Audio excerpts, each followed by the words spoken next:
வணக்கம். வளம் தரும் வாஸ்துவில் இன்னைக்கு பார்க்கறது ஈசான்ய மூலை வளர்ந்த இடம். ஒரு வீட்டை தேர்வு செய்யறோம். அது எந்த திசையில வளர்ந்துருக்குது அப்படிங்கிறத பொறுத்து அந்த வீட்டுடைய பலன்கள் மாறுபடும். இப்ப நம்ம இன்னைக்கு பார்க்கறது ஈசான்ய மூலையில வளர்ந்த இடம். அது என்ன நன்மையை கொடுக்கும், தீமையை கொடுக்கும் அப்படின்னு பார்ப்போம். பொதுவாக ஈசானிய வளர்ச்சி நல்லதுன்னு உங்களுக்கு எல்லாத்துக்குமே தெரியும். ஈசானியத்துல எந்த திசையில வளர்ந்தாலும் சிறப்பானதா இருக்கும். இப்ப இது வடக்கு. அப்போ ஒரு இடம் இப்படி வளர்ந்துருக்கு. வடக்கு, இது கிழக்கு. அப்ப வடக்கு பகுதியில ஈசானியத்துல வடக்கு பகுதியில இதுதான் ஈசான்யம். இது அக்னி, இது நிருதி, இது வாயு.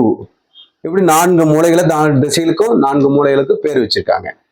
அப்ப இந்த ஈசானியத்துல வடக்கு திசை வளர்ந்த வீடு மிகச்சிறந்த நன்மையை தரும், நல்ல வளர்ச்சியை கொடுக்கும், பெண்களுடைய ஆரோக்கியம் மேம்படும், பெண்கள் மதிக்கப்படுவாங்க. இந்த மாதிரியான வீட்டுகளை பெண்கள் நல்லா மதிக்கப்படுவாங்க. சரி, ஈசானியத்துல இப்படி வளர்ந்துருக்கலாமா? கிழக்கு பகுதி, இது வடக்கு. அப்ப ஈசானியத்துல ஒரு இடம் இப்படி வளர்ந்த நிலைமையில இருக்கு. இதுவும் சிறப்பு தான். கிழக்கு வளர்ந்த இடத்துல ஆண்கள் சிறப்பாக இருப்பாங்க. ஆண்களுக்கு தொழில் வளர்ச்சி, முன்னேற்றம், புகழ், அந்தஸ்து, கௌரவம் எல்லாம் நினைக்கும். இதுவும் நல்ல இடம் தான். சரி, 2 திசையிலுமே இப்படி இருக்குது, தாராளமா இருக்கலாம்.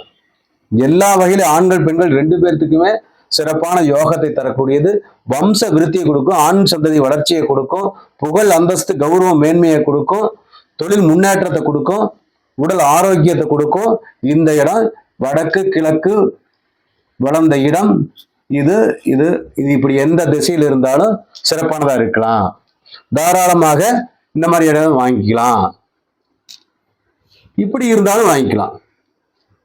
ஈசானியத்துல இப்படி வளர்ந்துருக்கு, ஈசானியத்துல கிழக்கு வளர்ந்துருக்கு, ஈசானியத்துல இப்படி வளர்ந்துருக்கு.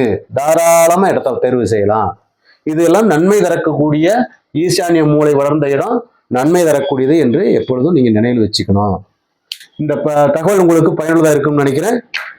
அனைவருக்கும் நன்றி, வாழ்த்துக்கள்.